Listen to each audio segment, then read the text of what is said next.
Hello नमस्कार and welcome to the engineer बंदा। मैं हूं अभिषेक और आज हम ना बहुत सारी इंपॉर्टेंट टॉपिक्स के ऊपर डिस्कशन करेंगे। सबसे पहले जो अभी ना मैं एक आपके सामने एक वीडियो प्ले कर रहा हूं और इस वीडियो को पहले आप देखिए, उसके बाद हम इस टॉपिक को थोड़ा डिटेल में डिस्कशन करते हैं। देखिए, अभी जो एक वीडियो जो वायरल हो रही है ना सोशल मीडिया पे, मैं इसको आपके सामने शेयर करता हूँ।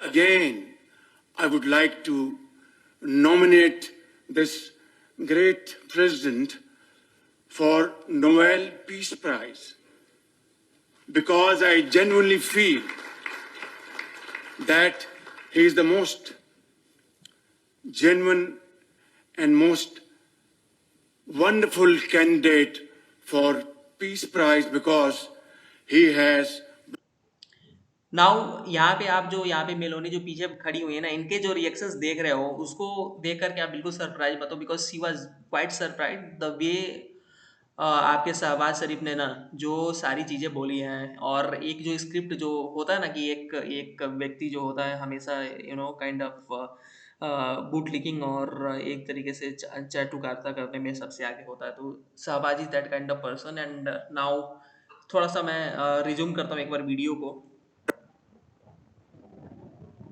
saved millions of people, their lives. And today, here in Sharm el Sheikh, achieving peace in Gaza is saving millions of lives in the Middle East. Mr. President, I would like to salute you for your exemplary leadership, visionary leadership, and I think that you're the man this world needed most. You need to check Meloni's expression. Meloni के expression जो है ना, आप एक बार quite certain मैं हूँ कि आप जरूर देख रहे होगे। वेल, जो ट्रम्प है ना, यहाँ पे आप सीधे सीधे देख रहे हो कि वो क्लास में जिसको एक आदत होती है ना कि कोई उसको फॉल्स प्रेजेस करे, और एक जो बिल्कुल नार्सिसिस्ट बिहेवियर वाला व्यक्ति होता है जिसको हमेशा अपनी तारीफ सुनने की आदत होती है, तो he is the same person. और ये इतना बड़ा जो फ्रॉड है ना, ये मैं कैसे बोलूँगा। वेल, देखिए, जो ये शर्म एल शेख में अभी इनकी मीटिंग हुई, वहाँ पे जो शाहबाज शरीफ नॉमिनेट कर रहा था प्रेसिडेंट डोनाल्ड ट्रंप को पीस प्राइज यानी नोबेल प्राइज के लिए, नोबेल पीस के लिए, बिकॉज इसको ओवेसेशन है ना जो प्रेसिडेंट ट्रंप है कि एक्चुअली ओबामा को नोबेल पीस प्राइज मिला है तो इनको भी मिलना चाहिए। तो he is doing all those things कि कहीं ना इन नॉमिनेशन हो और इनको एक तरीके से नोबेल पीस प्राइज मिले। वेल, हम थोड़ा वीडियो को आगे देखते हैं और उसके बाद फिर हम डिस्कशन करेंगे next point. World would always remember you as a man who did everything, went out of the way to stop 7 and today 8 wars. Had it not been for this gentleman, not only, who knows, India and Pakistan are both nuclear powers.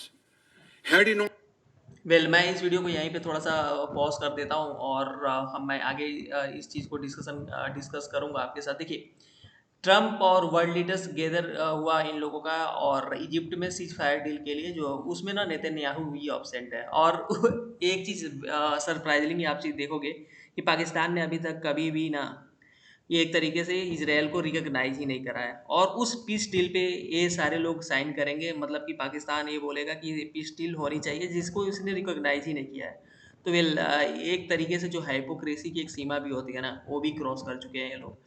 अब एक चीज़ आपने देखा होगा कि एक video viral हो रही थी कुछ टाइम पहले ना, कि जैसे यूएई के वहाँ के प्रेसिडेंट या वहाँ पे जो भी लीडर वहाँ पे अवेलेबल थे इजिप्ट में, शर्म एल शेख में, तो जैसे ही प्रेसिडेंट ट्रम्प उनसे मिलते हैं तो बोलते हैं कि इनके पास काफ़ी सारा पैसा है।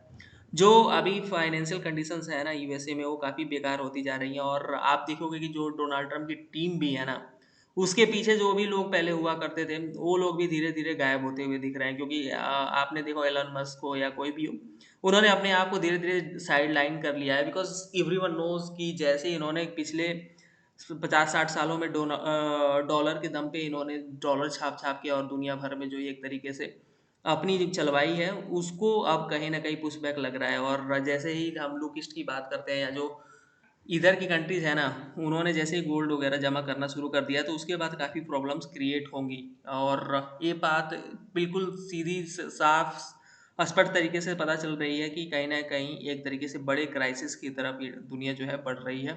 कोई ना कोई बड़ा से बड़ा फाइनेंशियल क्राइसिस होने वाला है। एक चीज़ ये जो शहबाज़ शरीफ को इसके यहाँ जो गाज़ा के ऊपर काफ़ी सारा प्रोटेस्ट हो रहा है और ये जो व्यक्ति है ना, ये जा कर के शर्म अल शेख में बोल रहा है कि भाई हम आपके पीस डील को एक तरीके से पीस डील पे सिग्नेचर करेंगे और इज़राइल और गाज़ा के बीच में पीस होगा। और वहीं देखोगे इसको लेकर के टीएलपी जो है उसने प्रो पैलेस्टीन मार्च और इस्लामाबाद और लाहौर की सड़कों पे इन्होंने निकाला और बहुत ही ज़्यादा डेडली प्रोटेस्ट था और उसमें काफ़ी लोगों की जान भी गई, इंक्लूडिंग सोल्जर्स एंड पैरामिलिट्री के भी जो जवान वगैरह होते हैं ना वहाँ पे।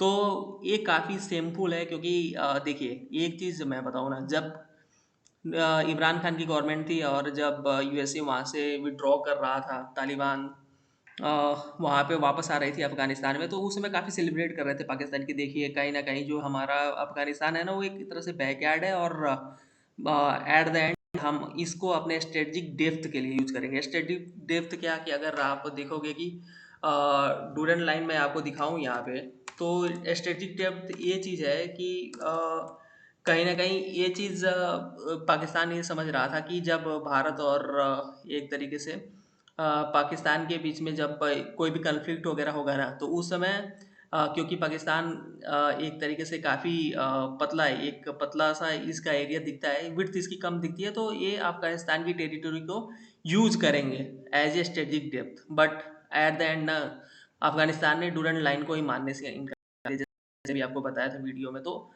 कहीं न कहीं जो स्ट्रेटेजिक डेप्थ वाली चीज़ तो ख़त्म ही हो गई और ऊपर से अफ़गानिस्तान ने पाकिस्तान के ऊपर ही चढ़ाई कर दी। तो ये बिल्कुल ही इनके जो एक तरीके से मैं बोलूँगा कि पिछले 40-50 सालों की जो पाकिस्तान की एक तरीके से जो पॉलिसीज़ वगैरह रही हैं हमेशा हेट इंडिया इंडिया हेट पे उनकी जो एक तरीके से पूरा का पूरा अस्तित्व खड़ा हुआ है, उसका अब अंत निकट है। क्योंकि देखिए एक एक समय तक आप लोगों पर ना बरगला करके धर्म के नाम पे और चीज़ों के नाम पे बरगला के और उनको उनको जाहिल लोगों को सड़क पे लाके और अपना सत्ता चला सकते हो, बट कब तक चलेगा ये?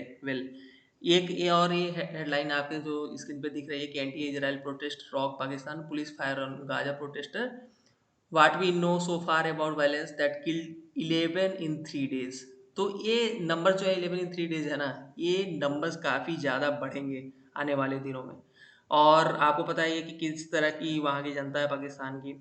और जो शहबाज शरीफ है वो अभी शर्म शेख में बैठ कर के ज्ञान दे रहा है कि भाई हमने ये कर दिया, हमने वो कर दिया और पीस डील जो है उस पे सिग्नेचर कर रहा है। देखिए, अभी जो पाकिस्तान में जो बहुत सारे प्रोविंसेस वगैरह हैं, वेदर इट इज़ पीओके और या सिंध हो या एक तरह से खैबर पख्तूनख्वा हो, बलूचिस्तान हो, हर जगह पे लोग प्रोटेस्ट कर रहे हैं और इनके जो हुक्मरान हैं या इनके जो भी टॉप लीडरशिप है वो बूट लिकिंग में लगी हुई है डोनाल्ड ट्रंप के। और एक ये वाला जो फेशियल एक्सप्रेशन भी आप देखोगे ना, यहाँ पे साफ-साफ पता चल रहा है कि ये व्यक्ति जो है जैसे कोई आपका मैनेजर वगैरह आ जाए या कोई आप कंपनी का मालिक वगैरह सीईओ वगैरह आ जाए तो उसके सामने आप जैसे अपनी दूम हिलाते फिरते हो, वैसे he is responding in the same way.